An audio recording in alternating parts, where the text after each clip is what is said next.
Standard Time. So we are going to get started with our webinar for today. I'd like to welcome everybody to our sustainability webinar series. This is the first week of the webinar series. It was originally not supposed to be the first week, but our instructor last week got sick, and so that webinar will be pushed till later in the series.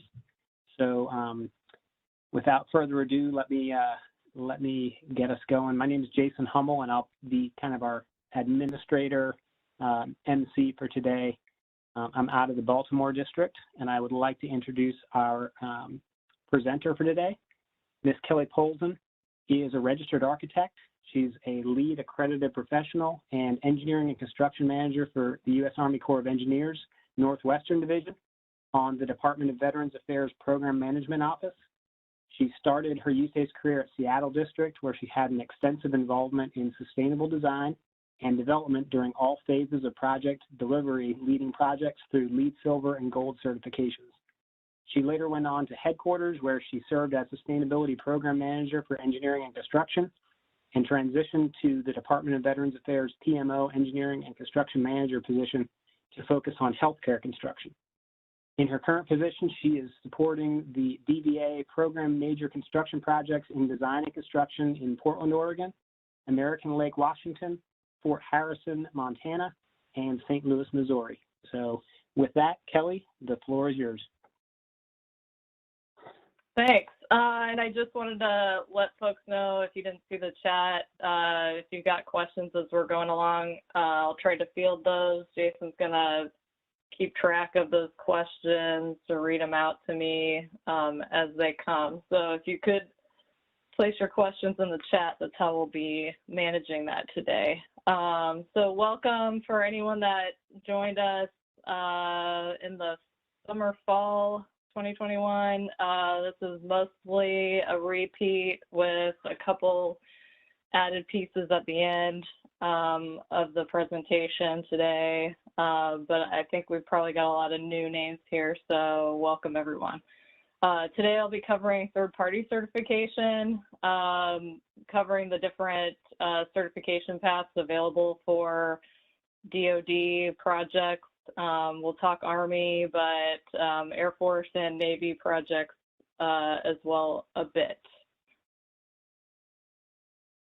So objectives today will be to identify third-party certification systems available, explain basic principles of LEED and functionality of LEED Online, and identify guiding principles-based programs. Those are some of the other certification systems available, and understand their context.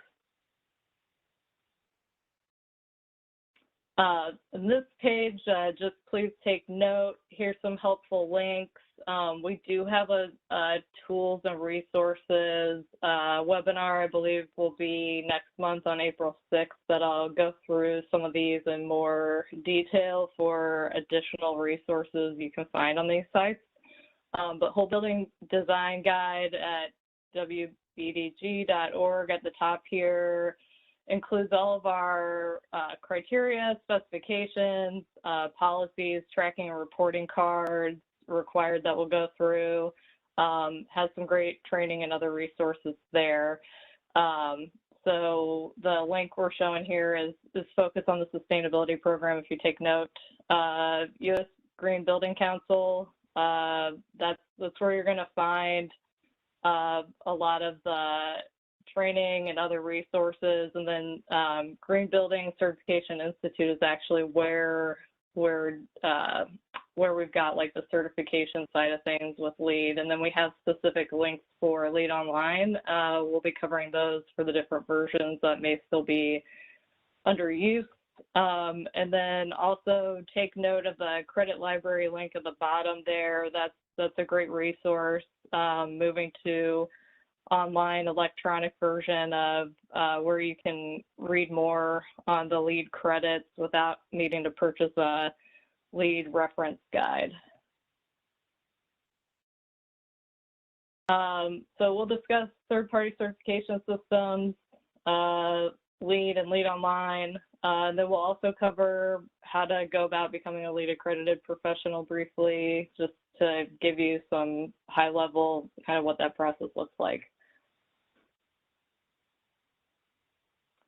So for context for DoD projects, third-party certification requirement, this table 1-1 is in the Unified Facility Criteria 1-200-02 for high performance and sustainable building requirements. So if you've got a building that you're working on, new construction, renovation, addition, this UFC will be applicable. Chapter 2 of the criteria, as you can see, we've got that circled here. All design and construction activity is, that's going to be applicable. So where your scope exists, if you've got selective renovation, any of that scope you need to be looking in this criteria document for the relevant requirements that you need to be following. And for new buildings, most everything will be present. I guess there could be some exceptions, but I think for the most part, Chapter 2 is pretty comprehensive for a whole building. So ground up renovation or new construction should be applicable for all of that. And then we wanted to focus on Chapter 4. At the top, we've got guiding principles, compliance, tracking, and reporting. So this is separate from the third-party certification. This is internal checklist for DoD and the services to be tracking high performance, sustainable building compliance of projects. This used to have a threshold of 5,000 square feet. Now it's 10,000 square feet or greater. Needs to be reported for new buildings and standalone additions. Same with existing buildings. We've got 10,000 square feet or greater with a total cost of greater than $3 million and 50% or more estimated replacement costs. So just keep track of that. And then also assessments of existing buildings. For the federal government, we have like a 4-year cycle on that that's required. I'm not sure if that's regularly being budgeted and completed on the operations end of things after construction's been completed.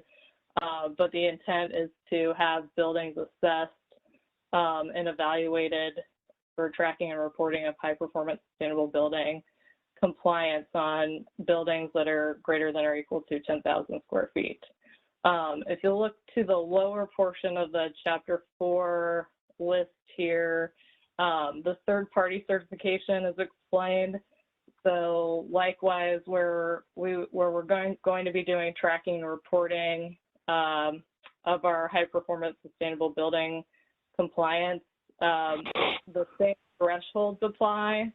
And so that's what we'll be walking through today, are the third-party certification options available for, depending on what service the project is being built for. And that's typically going to get governed by the installation owner in most cases. All right, Kelli, we have a couple questions. Okay. The first one is, does work designed or contracted by DPW or CBE need to follow this UFC? Yes.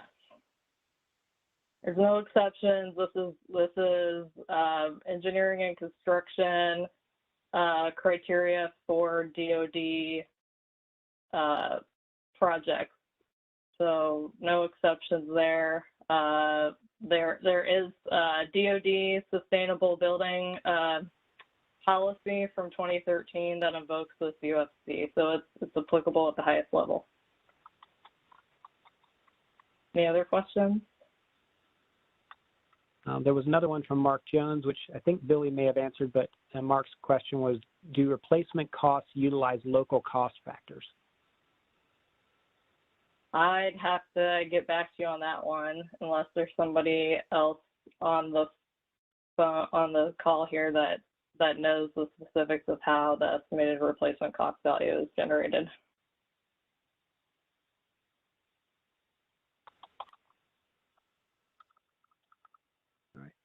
think that's all. Okay, great. So this slide is to help provide some more clarification on what we just covered, just give some visuals here. So tracking along the top here for new buildings, it should be all projects that are equal to or greater than 10,000 square feet will require tracking with the high performance sustainable building checklist or card that is required service specific, I believe. I'm not aware of a DoD level tracking card, so these do tend to be service specific tracking cards. And the importance of those is that this is supposed to be utilized with the real property database to code the project to match what has been filled out for the tracking. And that actually gets reported up and rolled up annually on DoD report cards. And I think it shows a breakdown by service, how that's tracking. And then on the existing building renovation side, we've got the 10,000 square foot applicability with the 3 million or greater value that's based on 50% estimated replacement value or higher. So that's for the tracking piece. That's internal. And then when we need to be registering with a third party for third party certification and completing that certification, we've got the same thresholds applying here with the addition of the greater than $3 million on the new building. So any more questions? I think I see something popped up.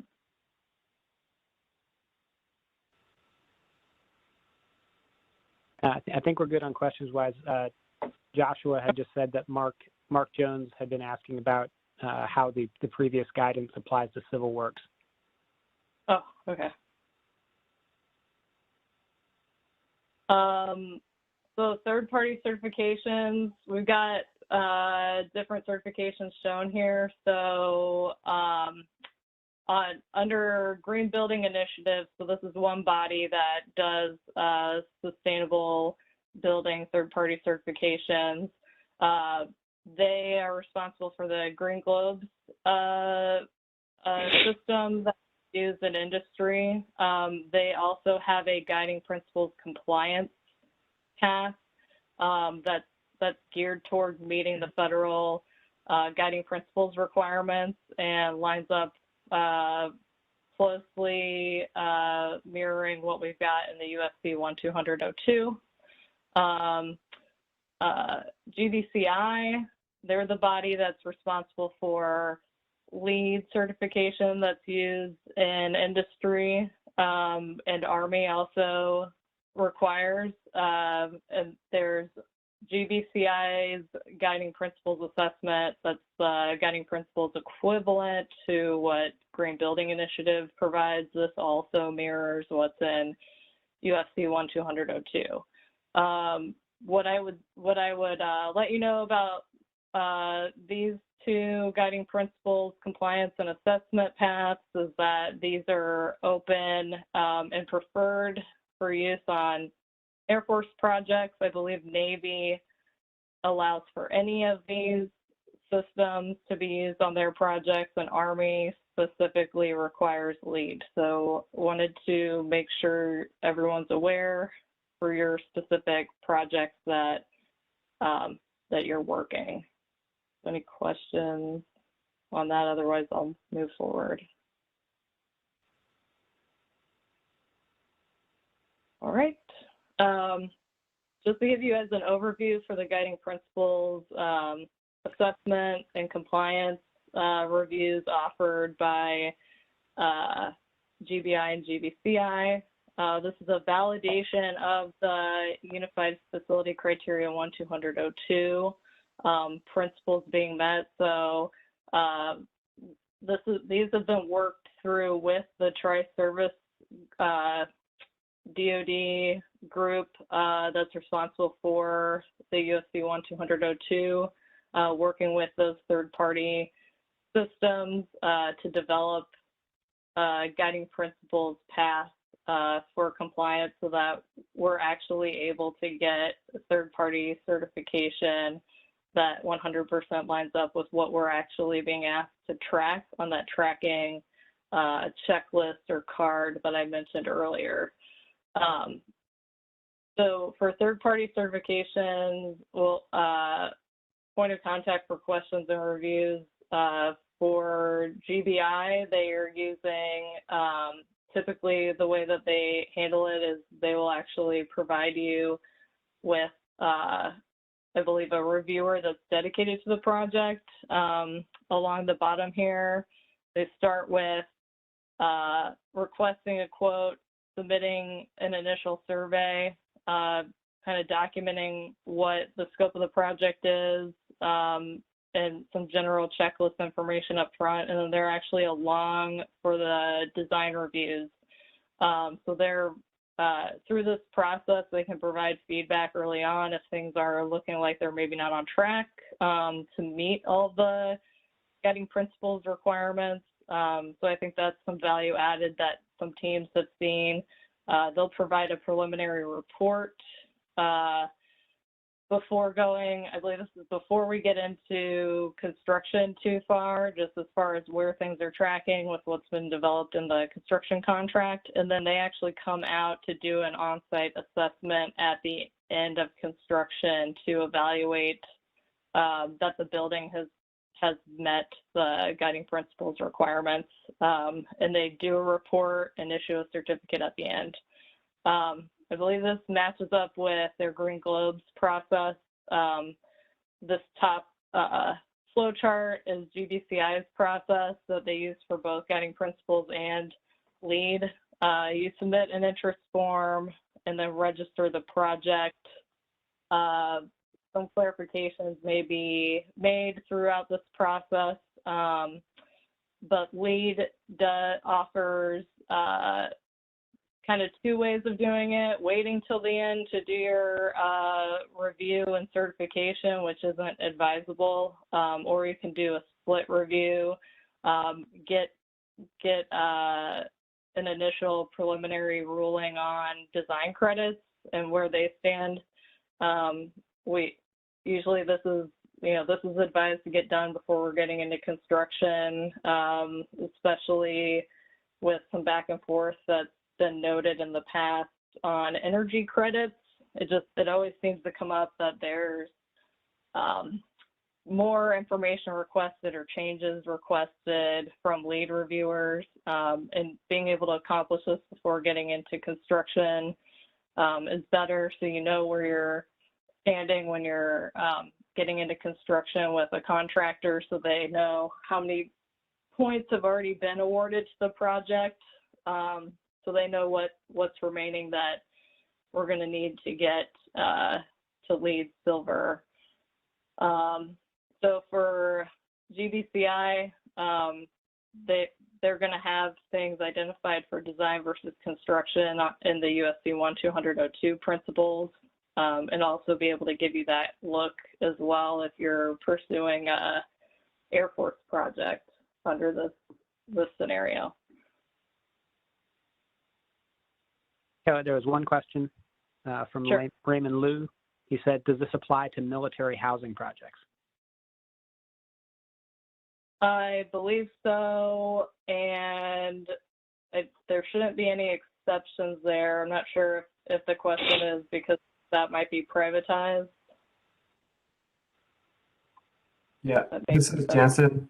Yeah, the only thing I would add is that you would have to look at the UFC 1-200-02. I think Kelly showed a slide earlier of a table that shows the thresholds for compliance.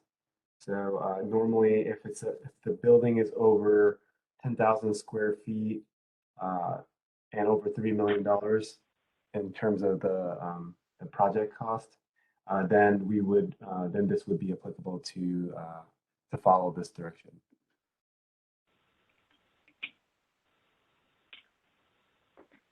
Sorry, just a second, having some technical difficulties here with things freezing up.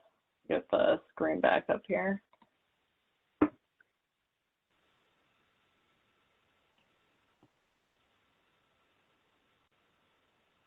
Yeah, so I wasn't sure if that was specific on the third-party certification. Definitely all the UFC criteria would apply for sure.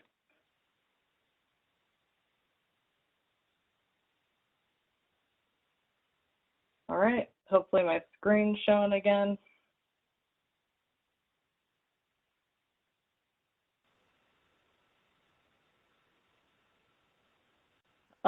So getting to the next slide. So we'll cover LEED certification process now for the rest of the next few slides we've got here.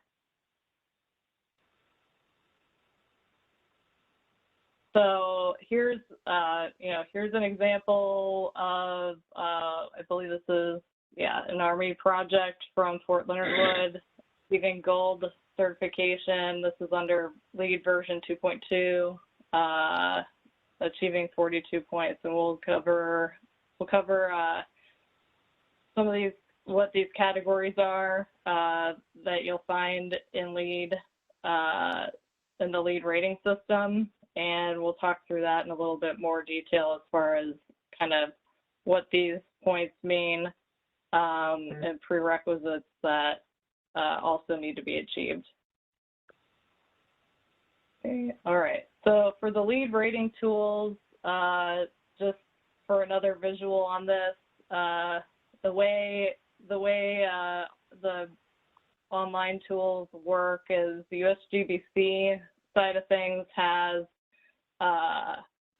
LEED reference guides, rating systems. So there's several different rating systems depending on what your project is.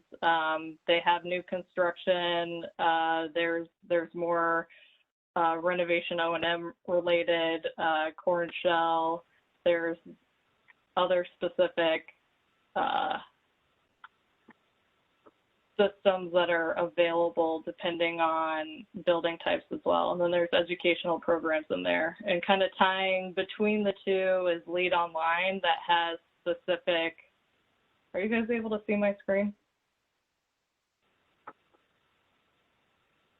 No. For some reason, James' Watts screen has taken over. It looks, okay, let me, yeah, it's not looking right over here. Let's try again.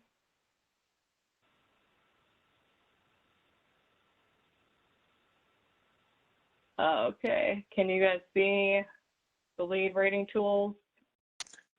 How it fits all together, yes. Okay, all right.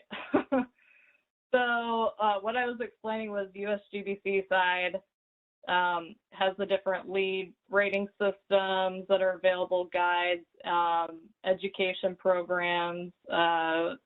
We've got a lot of webinars that are available on that side of things. And then LEED Online is kind of between these two with their own links for whatever version's being used for registration and certification of a project. So we'll cover some of those links for you. And then GBCI handles all of the professional accreditation for individuals, and then building certification for the third-party certification piece that we're talking about. So many different links. We'll cover those. All right. For the LEED certification requirements, in order to achieve LEED certification, you have to earn points in these categories. And most of these have prerequisites. So innovation, those are ones that are kind of additional ones. I believe if you've got a LEED AP on your project, you can claim a point for that in this category. Innovation is also where you're going above and beyond credits in these other categories. So we'll talk through that a little bit but this one's a little bit different, doesn't have prerequisites. This is kind of where you get some bonus points.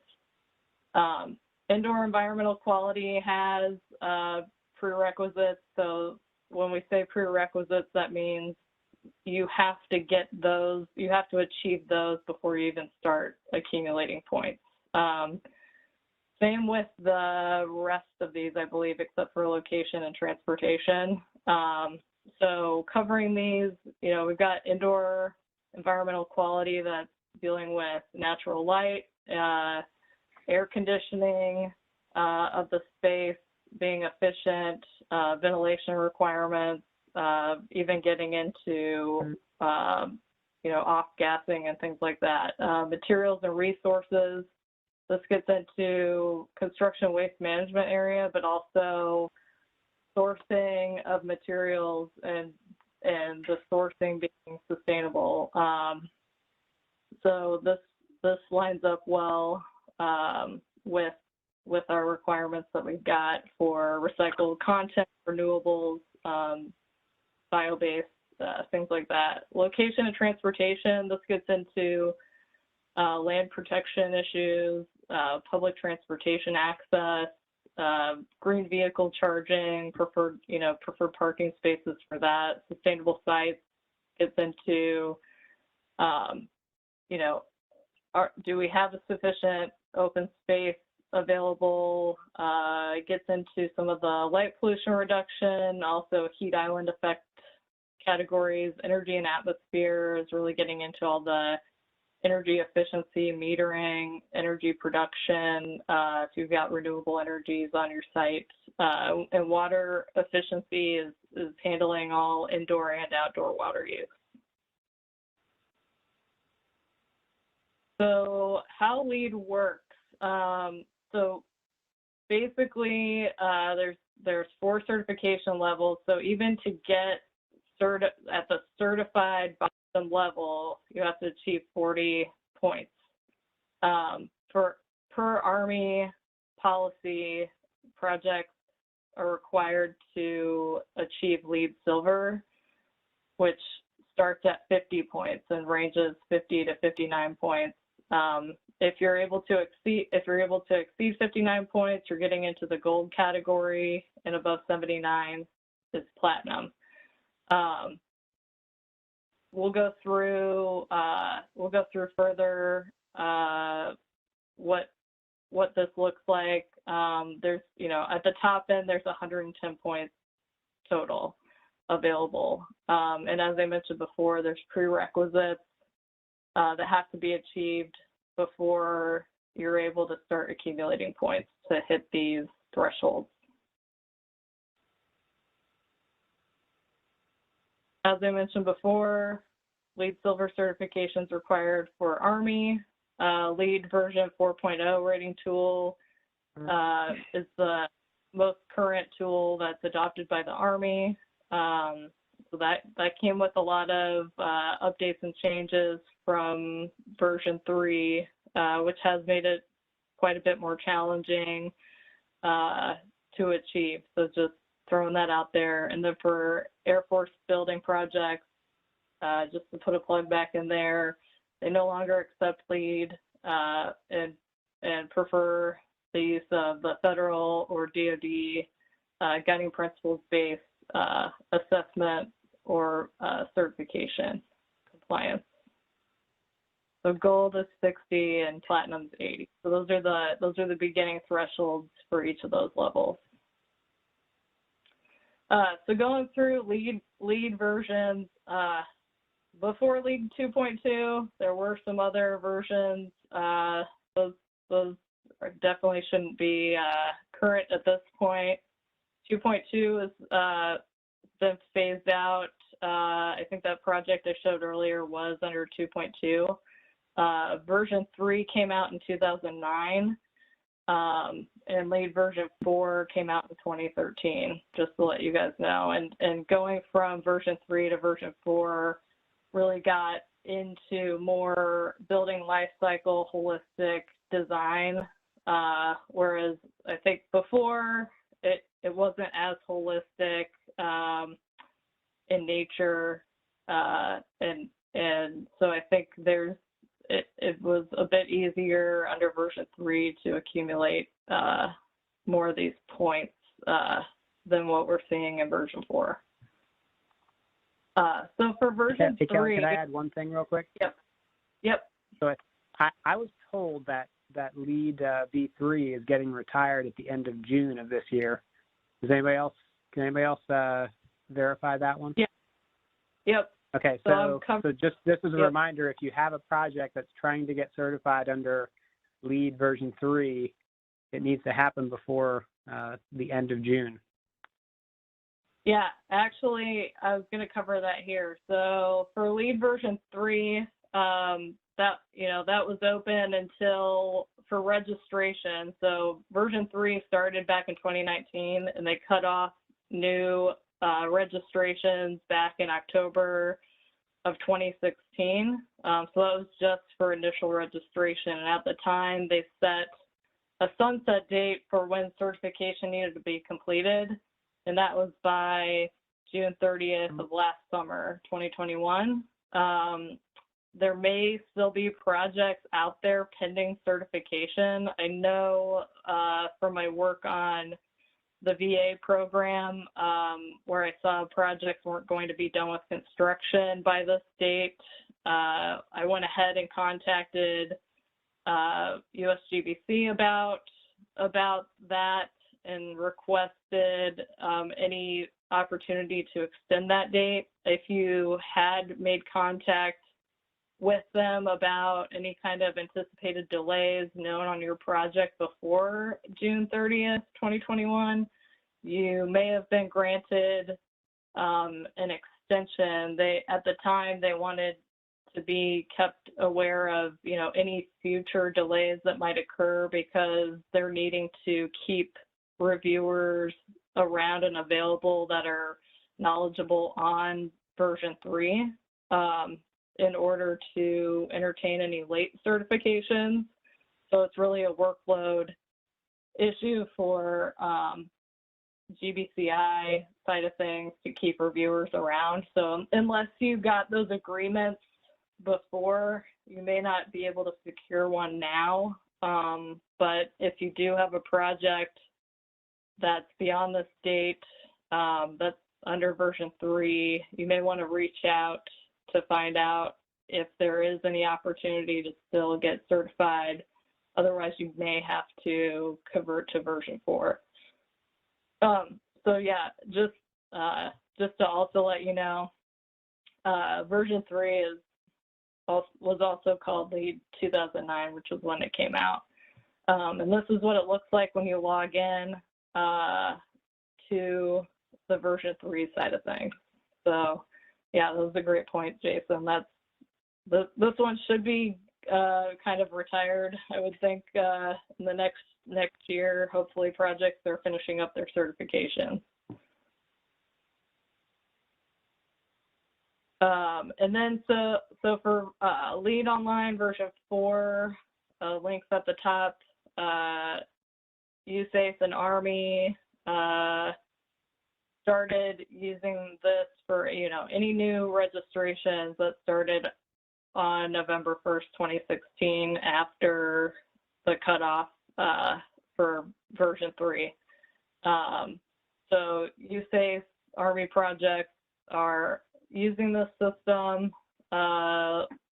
We also wanted to note that some of the LEED online credit forms may require Internet Explorer to access. So if you're having trouble accessing that with Chrome or another web browser, try Internet Explorer to get around that one. And then I have a question about that. I know this is probably way too technical, but Internet Explorer is being phased out by Microsoft. So what are we going to do? Yeah, I'm not sure. I thought it would have been phased out by now, but I think there's a lot of lingering sites like that where sometimes you do still have to go back to Internet Explorer to get things to work. So I think that's something our headquarters will be monitoring. All right, thanks.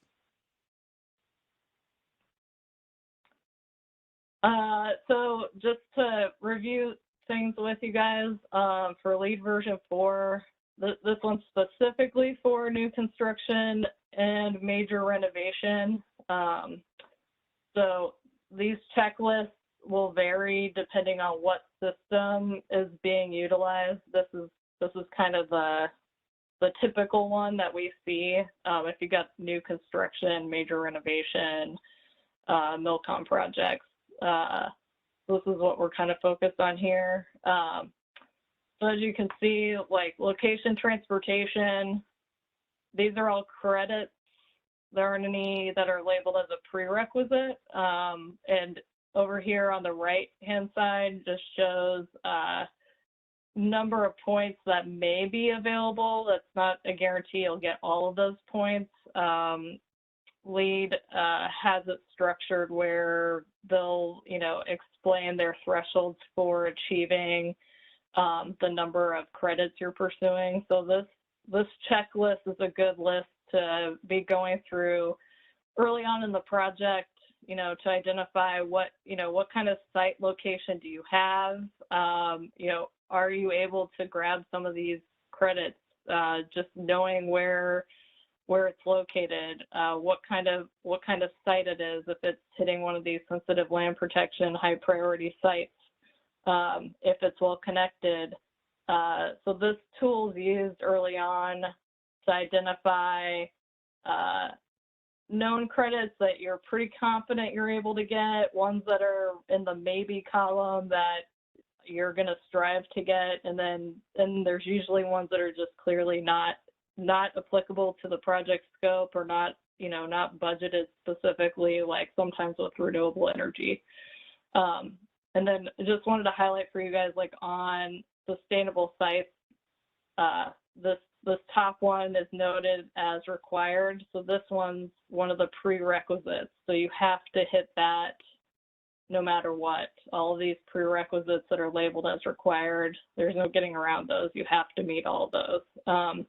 And then you can start accumulating these points below. So construction activity, pollution prevention, that's, getting into stormwater prevention, pollution plans on your site, making sure that, that's in place throughout the period of construction.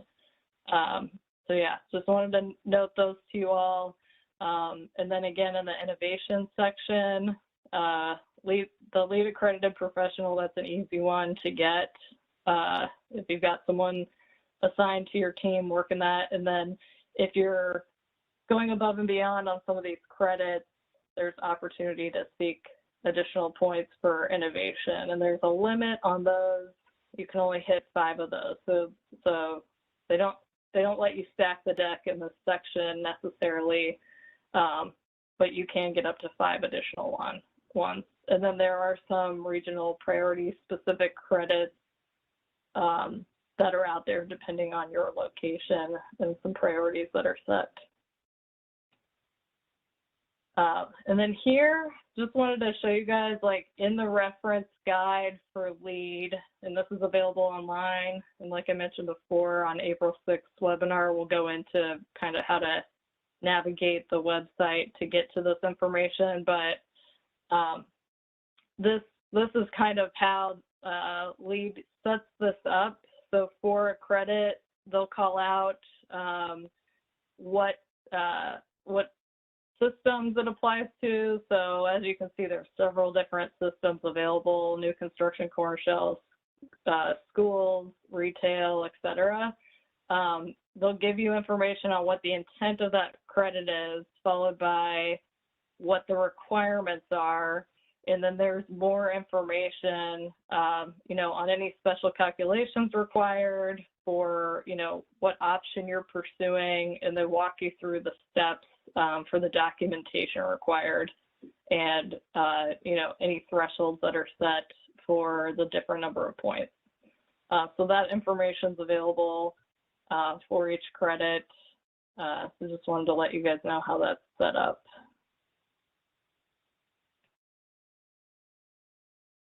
Now, this next one, we wanted to point you guys to LEED Online version 4.1. It was introduced, I believe, in 2019, and it went under some beta testing. You are able to substitute some 4.1 credits for projects that are registered under version 4. There are some advantages to this. Definitely check out the Engineering and Construction Bulletin 2021-12 in red here. You can find those on Whole Building Design Guide. Has a lot of great information and guidance about some of the recommended 4.1 credits for substitution that'll make achieving some of these credit categories a bit easier for us under version 4. What we wanted to, and again, the applicability for the 4.1 credits is the new construction, major renovation, and then the core and shell system, the ID&C. What we also wanted to note for you is that under LEED version 4, ASHRAE 90.1 2016 is the version that they're using. For DoD, we're still under ASHRAE 90.1 2013 at the federal level, although the National Defense Authorization Act of 2022 did call out version 2019 for adoption, so that's in the works to come in the future. But until then, and for projects that are kind of beyond 35% design, I'd expect that you would still be following ASHRAE 90.1 2013. So that's something to take note of. There's some additional energy modeling required to kind of display what your energy points are coming out to under 2016 versus 2013. So we wanted to point that out to you guys for now until 2019 comes out on our side.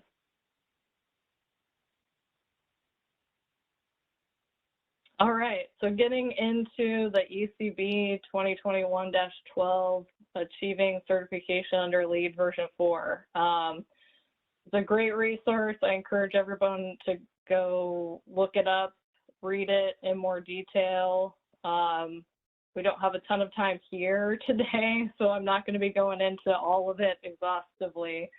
But the purpose of sending that out was to support project delivery teams further in achieving their LEED credits across all of the categories, and helping to correlate that to energy and water efficiency, climate adaptation, mission assurance, and resiliency requirements that we have on the DoD side, while delivering healthy buildings to enhance productivity and minimize environmental impact. In the information and guidance, it provides more information. Oh, sorry, through there. More information on the integrative process, life cycle cost analysis required, and please see the USC 1200-02 for those requirements, along with many of these other ones. DoD LEED prerequisites and credit waivers. I do want to let you know where it does say waivers in the ECB, and here on the screen, I believe those are actually credit interpretation rulings. So in the past, when we've submitted a waiver or another interpretation of a credit for our Army specific or DoD site specific constraints that we have, we do have some previously documented credit interpretation rulings from USGBC that we can submit with those specific credits to help inform the reviewer on the GBCI side and allow us to seek a credit in another way than it's specifically outlined in the reference guide. So it's not really a waiver, it's kind of another way to achieve the credit that fits better with our Army and DoD requirements. And also hits on using the official ASHRAE 90.1 version, covers those recommended substitutions of LEED version 4.1 credits that teams may want to pursue to boost points that can be achieved, and sustainability leadership roles. One thing we wanted to mention was to help with tracking the Army projects. If you've got an Army project, recommending adding this email link as a member on your Army projects. It just helps with higher level tracking and support from the headquarters level in the future on projects. So that's just at the higher level. We can't see the projects at headquarters USACE without that, unless you guys are specifically adding folks from the headquarters staff. Let's see. And then here, wanted to highlight for you some of the beneficial tools in the ECV. The folks that put this together put a lot of hard work into it with these great graphics lined up for each of those credit categories that I showed on that checklist earlier. So just to walk you guys through, this first graphic in the key is to help identify where we've got credits or prerequisites within the LEED checklist that are supported directly by federal or Army policy. So those should be pretty easy to achieve for, compliance with those policies, assuming your scope and your site actually matches up with that. Where we've got this little page graphic shown, this is where one of those credit interpretation rulings may be available. So here, as you can see, like access to quality transit, since our buildings are on installations, the credit interpretation ruling allows for us to, I believe, rather than having public transit, sometimes there's shuttle services and other services managed by the installation with stops that are designated around the installation. So that's kind of like another way to document the situation we've got on the installation and see if it meets the intent of that credit. So just to give you guys a heads up on that. And then the arrows, the green arrows here indicate where there is a swap.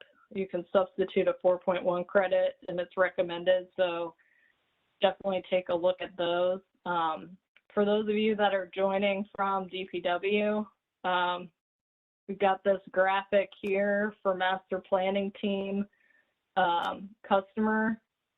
It's really important to have, strategies in place, planning focused on the sustainability aspects of the project at the beginning. A lot of that dictates how we're going to be able to achieve all these credits. And as you can see, like location and transportation in the sites credits, there's a lot of input from master planning side on those. So just wanted to highlight that, having the full team together, not just the designers and constructors, but also having master planners and customer input will go a long way for success on those credits.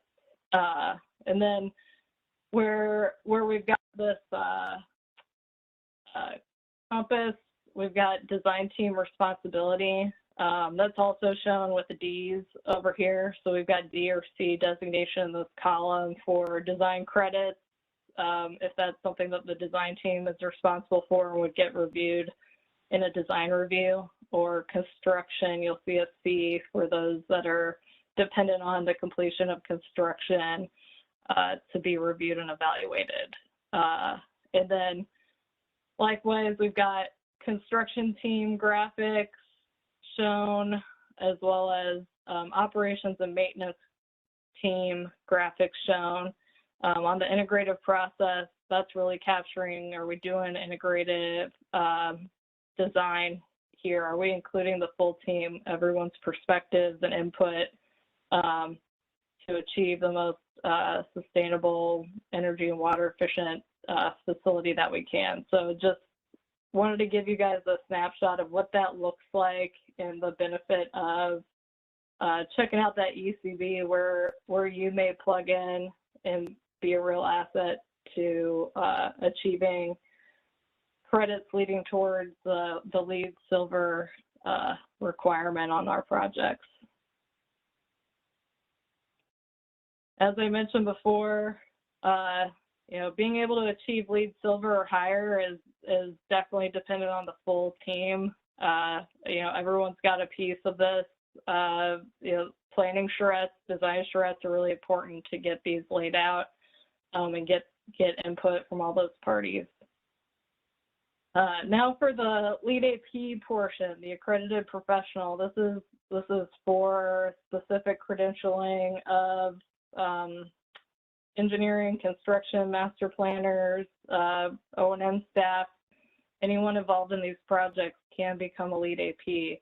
And I encourage you to pursue this to learn more about these the LEED systems that are available, the credits, more in-depth knowledge on those. If you're engaged on projects regularly, that'll be an asset for you in doing your role on the project and for the team. So this slide's kind of geared towards USACE folks. There may be a process in place depending on your office location on the Army side. But the first step on the USACE side for credentialing is get this requested in your individual development plan with your supervisor so that you can get reimbursement for registration and the actual cost of the test involved in getting your LEED AP. This is the first step to be able to get reimbursed for that effort, and discuss it with your supervisor and our policies for credential reimbursement. Then once your supervisor has agreed, or if you're going off on your own, which is great, what you want to do is establish an account with USGBC. If you haven't done so, please use your usace.army.mil email address or the mail.mil address. Basically, you need to be able to verify that you worked for the Army in some way, because we do have a subscription with USGBC for a bunch of educational resources, discounts on LEED registration fees, and I believe discounts on the actual test for the LEED Accredited Professional exams. So getting logged in there, I wanted to provide you guys the corporate access ID. You need this to link up with the Army membership account that we've got. So take note of this. I think Jansen is going to send out this slide deck afterwards, but you need this key to link up your account with the Army membership. And this will get you a lot of access to free references and CEU training. Hey, Kelly, there was one question from earlier, but I knew it was kind of more focused on this section. Someone asked if there's a DoD or a USACE study guide somewhere for the exams. I could answer that. This is Jansen. So if you do create an account and you connect with that Army membership code that we showed earlier, you'll actually have unlimited access to study prep material for the exams, whether it's for Green Associate or for an AP with one of these specialties. So and this is not just an Army Corps code, it's actually an Army membership, so it will go anywhere from the Army. So please, we want to have more people registered as accredited professionals, so please definitely utilize these available study materials. And also, and if you are already an accredited professional, you can also utilize the code to access continuing education units to maintain your credential. Over.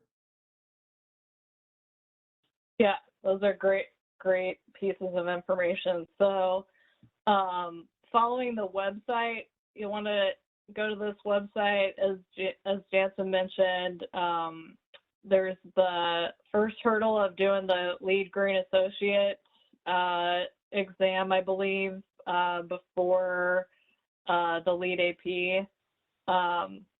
So we've got some more information here kind of on the format, how long that exam is, how many questions, who it's ideal for as far as, team members that may benefit from having that. And as Jansen mentioned, if you go to the education at USGBC portion of the USGBC site, you'll see that when you log in, it's kind of on the left-hand side of the menu, and we'll cover this again on the April 6th webinar in more detail. There's all kinds of study materials. There's all kinds of webinars that are covered by that Army subscription.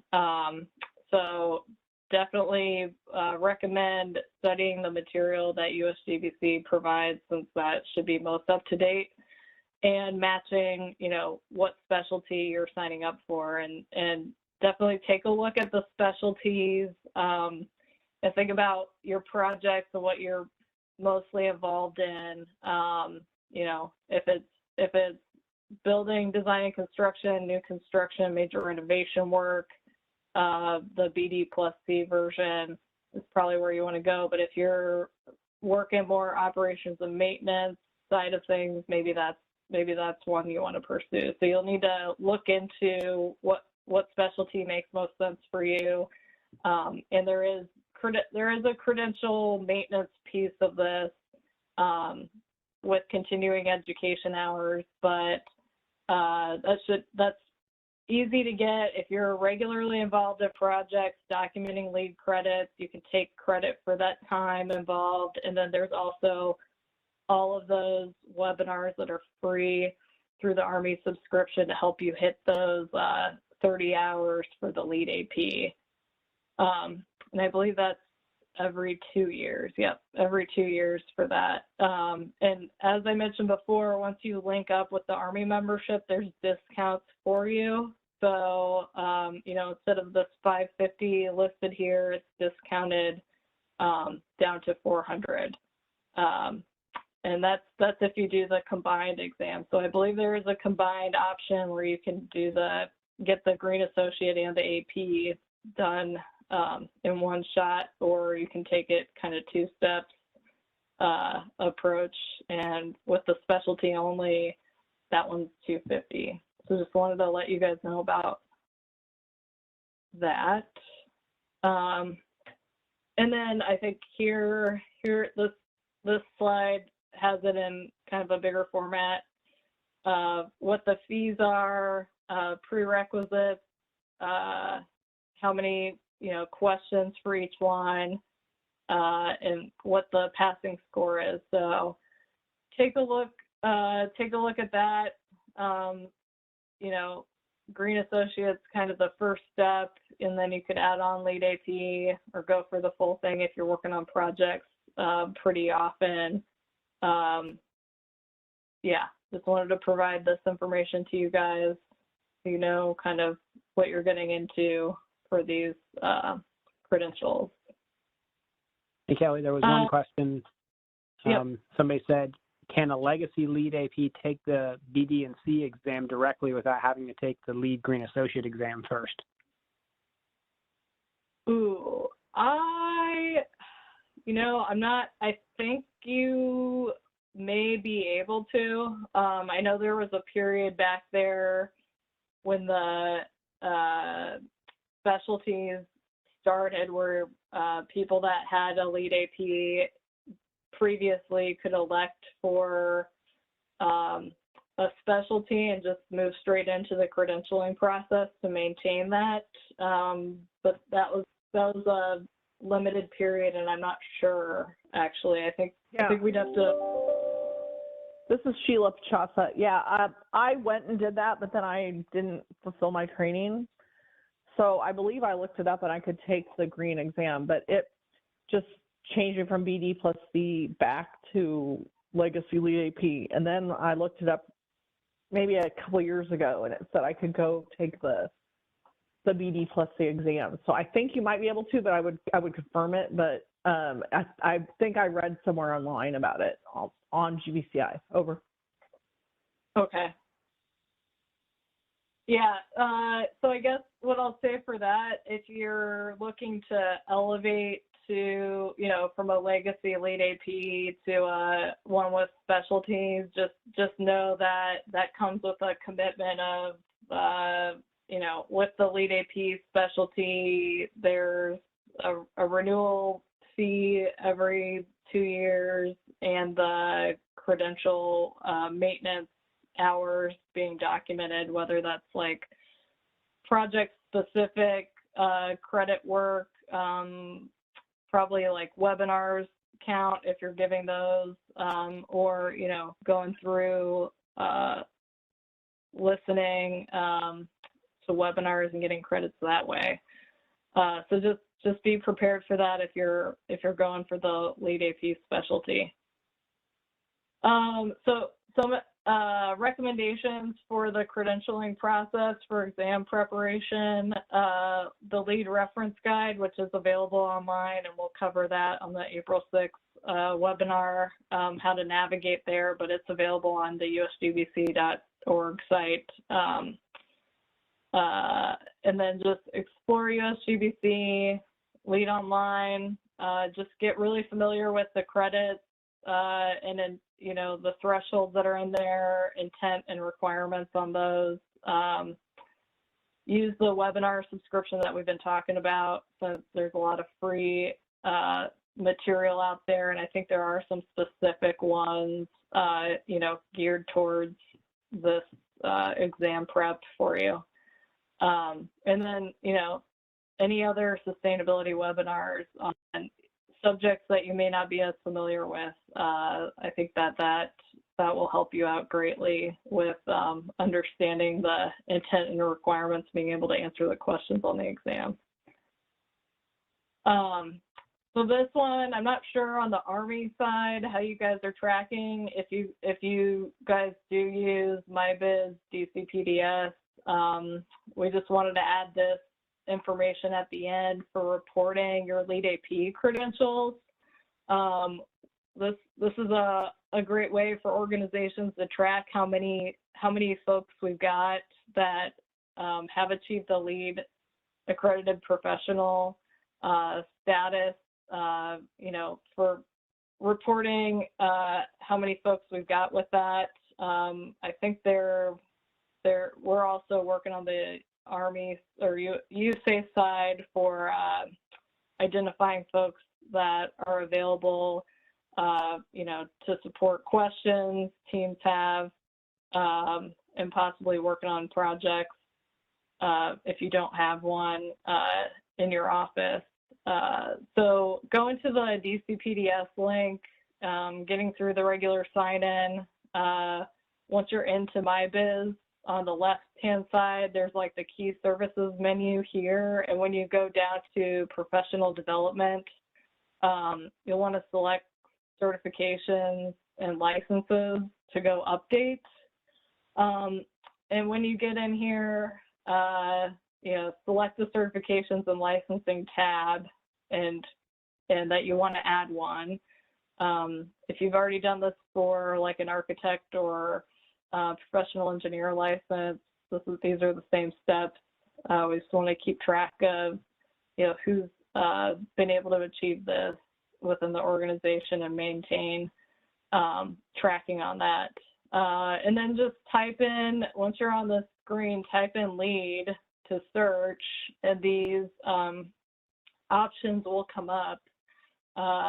So you can select the LEED Accredited Professional if you don't have the specialty, if you're one of those legacy folks. If you've achieved the Green Associate and you're still studying for the LEED Accredited Professional with specialty exam, you can select that one. And then if you've actually achieved the LEED Accredited Professional with specialty, you can select your specialty that's in here. I guess, Jansen, these are definitely the most popular ones that are directly applicable to project types that we've got on the USACE side. I'm not sure if there's others that might be loaded in the future if folks have those, but I guess they could always pick the LEED Accredited Professional if they've got like the neighborhood development or healthcare or one of those other specialties.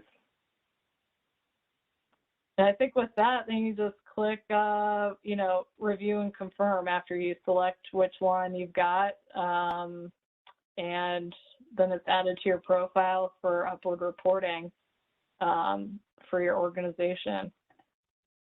With that, any questions? I know we went over a few minutes here.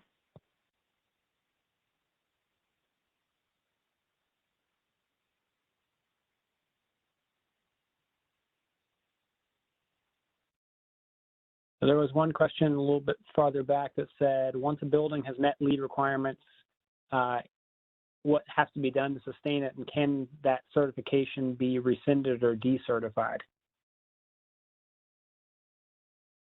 There's not a follow-up process to take a certification away. I think there was another. I'd have to look into this for you, actually, but I think there was like an ongoing monitoring path that you could select that USGBC was piloting. We're not doing that on any of our projects, and I honestly am not up to date with tracking if that's still something that's being used, and if people in building owners and industry are using that to help actively like tracking and monitoring. I think one of the advantages was they were showing using that kind of as like a display within like lobbies of the building for building occupants to see kind of energy use, how that was going, water use in the building, to help encourage, building occupant engagement with energy efficiency, during the rest of the life of the building as it's occupied and being operated. But definitely continuous commissioning or retro commissioning is going to go a long way after the building's been turned over to keep up with the systems and making sure that they're operating as intended. I think those are really key aspects that sometimes we don't have the funding budgeted on the O&M side to keep up with those, but possibly at some of the DPWs, if you guys are really savvy with it and able to get funds for energy and water projects, maybe you'll be able to get some funding for some of that continuous or retro commissioning to make sure buildings are staying within that range of operation that they were designed to.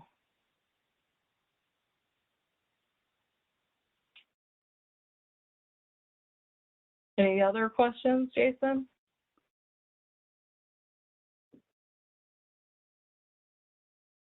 I don't think specific to to today's webinar. Maybe some side conversations I'll have. Okay. All right. Well, thanks, everyone. Great questions. This is definitely like tip of the iceberg. I guess we'll put a plug in for we go into these at the Prospect 244 course. So just putting a plug in there. If you guys have the opportunity to request that training, that's another resource that we've got for you as well. So thanks, everyone.